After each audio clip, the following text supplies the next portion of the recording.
দেখো, কিছুদিন আগেও তুমি খুবই অসুস্থ ছিলে, এখন ধীরে ধীরে সুস্থ হয়ে উঠছো। আমরা চাই না তুমি কোনো বাড়তি চাপ নাও মনের ওপর, আমরা চাই না। আর দেখো, তুমি যদি আমাদেরকে বিশ্বাস করো তাহলে এটা জেনে রাখো যে আমরা যা করব তোমার ভালোর জন্যই করব। সুদর্শনা এখন কোথায় আছে? মা মা বেঁচে নেই।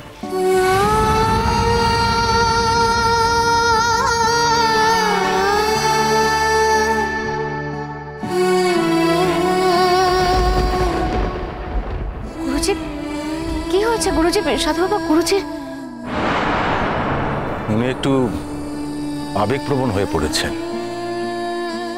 আসলে কি জানো, সুদর্শনা তোমার মা, সুদর্শনা তেমনি গুরুজির খুবই প্রিয় শিষ্যা। তোমার মা অত্যন্ত ট্যালেন্টেড ছিল, সেই কারণেই হয়তো। সাধু বাবা, আমার মনে না অনেকগুলো প্রশ্ন আসছে। না মানে, গুরুজি যদি রঞ্জন প্রসাদজি হন তাহলে মা সারা জীবন অন্য একটা মানুষকে কেন রঞ্জন প্রসাদজি বলে গেছেন?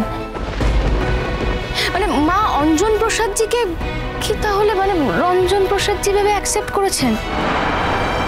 মাকে তাহলে চিনতে পারেনি? মানে এত বড় একটা ভুল মা কি করে করলেন? আমি কিছু বুঝতে পারছি না। না, বলছিলাম মাসিমা যে শেষ কাজের জন্য এত তাড়াহুড়ো কেন? না, আমি বলতে চাইছি যে টেকনিক্যালি আমাদের কিন্তু অপেক্ষা করা উচিত। দেহটা যদি পাওয়া যেত তাহলে তো ঘাটেই সব কাজ হয়ে যেত। তা তো আর যায়নি। তাই বলি যে বাড়িতে এইসব কাজ করাটা বোধহয় ঠিক না। আমরা তো টিভিতে মৃতদেহ দেখেছি। দুর্ঘটনায় কারোর মৃত্যু হলে 3 দিনের শ্রাদ্ধ করতে হয়। 3 দিন তো হয়েই যাবে, তাই কাজটা করে ফেলতে হবে। কাজটা কবে করছো? এই তো পরশুদিন। আর কাজটা বাড়িতেই হবে তো? বাড়িতে কিছু করার দরকার নেই মা, যা কিছু করা হবে কোনো মঠে করে দাও।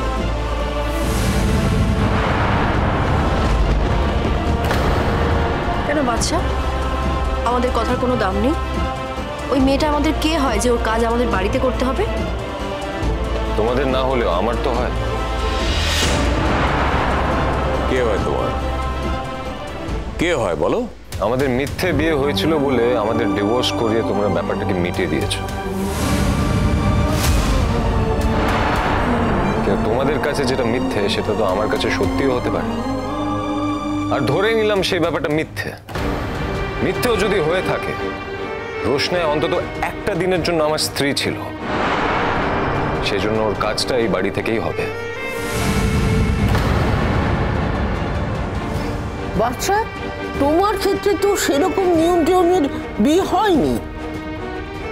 পরিস্থিতির কারণে বিয়ে, সেটাকে তো আর বিয়ে বলে না। যাই হোক, সেটাকে তুমি যখন মনে রাখতে চাইছো, সম্মান দিতে চাইছো, দাও। কিন্তু একটা কথা মনে রেখো, এই শেষ কাজের সঙ্গে সঙ্গে এই পর্বটা তুমি মিটিয়ে দাও। আমি বুঝলাম না। বলছি যে রোশনাইয়ের পর্বটা তুমি মিটিয়ে দাও। ওটা নিয়ে আর ভেবো না। গরিমা রাগ করে চলে গেল, তাকে ফিরিয়ে আনো। বাড়ির বউ বাড়িতে না থাকলে কি ভালো লাগে? এখন তোমার জীবন তার সঙ্গে যখন বাঁধা হয়ে গেছে, তুমি তাকে নিয়েই ভাবো। যা অতীত তা তো অতীতই। এই কথাটা যদি আমি তোমাকে বলি? বুঝতে পারলাম না তোমার কথা। এতে তো না বোঝার কিছু নেই ঠাম্মি। আমি শুধু এটুকুই বলছি যে দাদু ভাইয়ের সঙ্গে তোমার এতদিনের সম্পর্ক ছিল। এবার ভগবান না করুক দাদু ভাইয়ের কোনো দুর্ঘটনা ঘটে গেল, আর কালকের থেকে আমি তোমাকে বলতে শুরু করলাম যে অতীত তো অতীত, এখন তো আর কিছু করা যাবে না। তাই এই ব্যাপারে ভেবো না। এখন থেকে তুমি নতুন জীবন নিয়ে ভাবো। তুমি কি সেটা পারবে? কিসের সঙ্গে কিসের তুলনা করছো? মা, ওর তো মাথাটাই একেবারে বিগড়ে গেছে। ও যে কি তুলনা করছে, কার সাথে তুলনা করছে, ওর মাথাতেই নেই কিছু। অন্য সময় হলে তুমি নিশ্চয়ই বুঝতে পারছা যে তুমি যেটা বলছো সেটা একদমই ঠিক কথা নয়, কারণ এই ক্ষেত্রে এই তুলনাটা একদমই খাটে না। আমি কারোর সঙ্গে তুলনা করতে চাই না। আর আমার মধ্যে কি চলছে সেটা একমাত্র আমি জানি, আমি বুঝেছি। প্লিজ জিজ্ঞেস করো না কতদিন লাগবে আমাকে সামলানোর জন্য। আমাকে এইসব জিজ্ঞেস করবে না প্লিজ। গরিমা যদি মনে করে যে আমি রোশনাইয়ের ব্যাপারে কিছু বলবো না, ওর ব্যাপারে আমি ভাববো না, রোশনাইয়ের ব্যাপারে কোনো রকমের কৌতূহল দেখাবো না, তাহলে ও ভুল। ও যদি ভাবছে রোশনাই চলে গেছে বলে আমি জাস্টিসের ব্যাপারে কথা বলবো না, তাহলে ও ভুল। প্লিজ আমাকে এসব বলবে না। আর আমার পক্ষে এখন সম্ভব না একজন নর্মাল মানুষ হিসেবে ঘর সংসার করার। তাহলে তুই কি করতে চাস বাচ্চা? আমি জানি না আমি কি করতে চাই, তবে একটা সাজানো সুন্দর জীবনের বাঁচার অভিনয় আমি করতে চাই না। এবার গরিমা যদি এই বাড়িতে থাকতে চায় তাহলে ও থাকতে পারে, আমার কোনো আপত্তি নেই। ও যদি এই সব কিছু মেনে নিতে পারে দেন ওয়েল এন্ড গুড, কিন্তু ও যেন আমার স্পেসে ইন্টারফেয়ার না করে, আমি কিন্তু সেটা কিছুতেই অ্যালাউ করব না। আসলে রঞ্জন প্রসাদ আর অঞ্জন প্রসাদ এরা যমজ ভাই।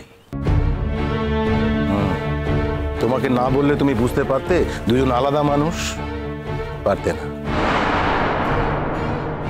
গুরুজি আমার ছোটবেলার বন্ধু, তাই গুরুজিকে চিনতে আমার ভুল হয়নি। আর এদের দুজনের চেহারা এক হলেও একটা সূক্ষ্ম পার্থক্য আছে। সেটা হলো গুরুজির কানের পিছনে একটা তিল আছে, যেটা অঞ্জন প্রসাদের নেই।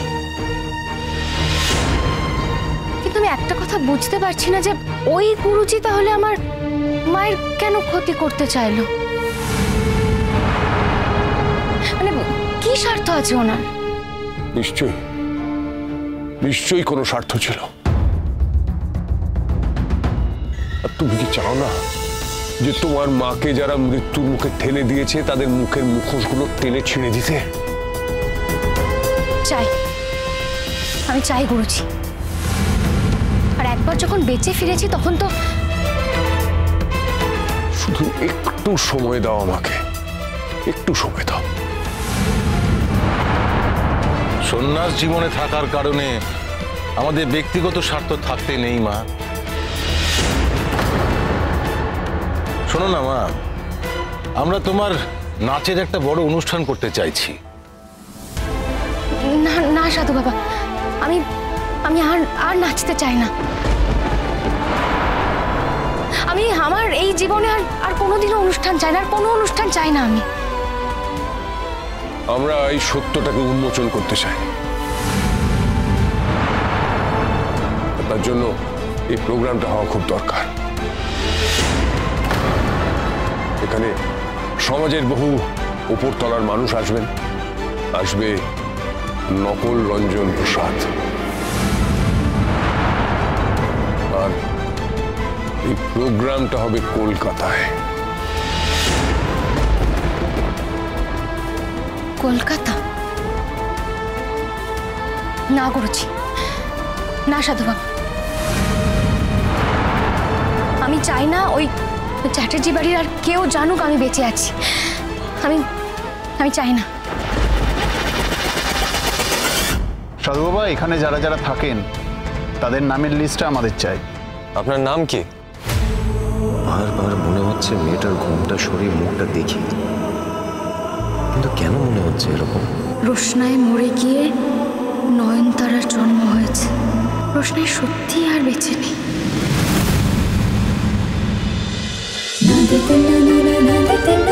রোশনাই।